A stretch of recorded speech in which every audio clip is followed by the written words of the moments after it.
Ladies and gentlemen, I'm going to say something that some of y'all may or may not agree with. Y'all may not like what I'm about to say, but I'm going to say it, man. This is true. You know, I respect John McCain. I respect his legacy. I did respect him as a man. And I'm going to tell you why.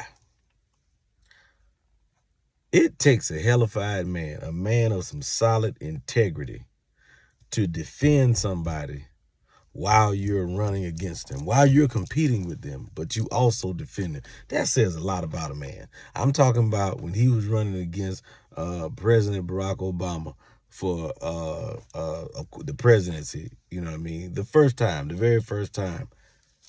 And he was doing a open discussion with the people, and people were getting up and saying, I don't trust him. He's a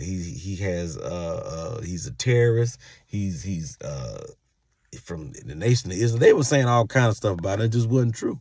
And he was like, no, that's not true. And then he stopped and said, no, he is a good, God-fearing family man. We just happen to disagree on some fundamental issues. That's it. And you know what?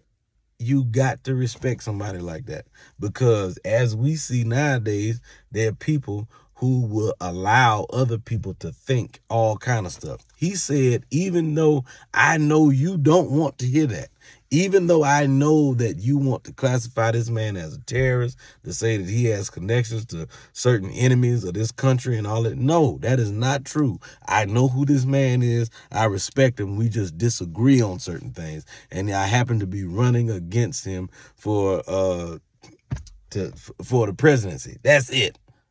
That's it. I disagree with him on some stuff, but he is a good man. And he's not somebody that you need to be afraid of. That was the narrative that they were trying to paint, and he would not allow that to happen. Integrity. Somebody who would stand on their integrity and their parameters, even if it means losing this race. I'm not going to compromise my morals and my integrity. I'm not going to be a cheater. I'm not going to allow things to be unhappy, because that's not who I am. Even if it means I lose, I'm not going to lose myself. Rest in peace, John McCain. In these times, you and people like you are very missed.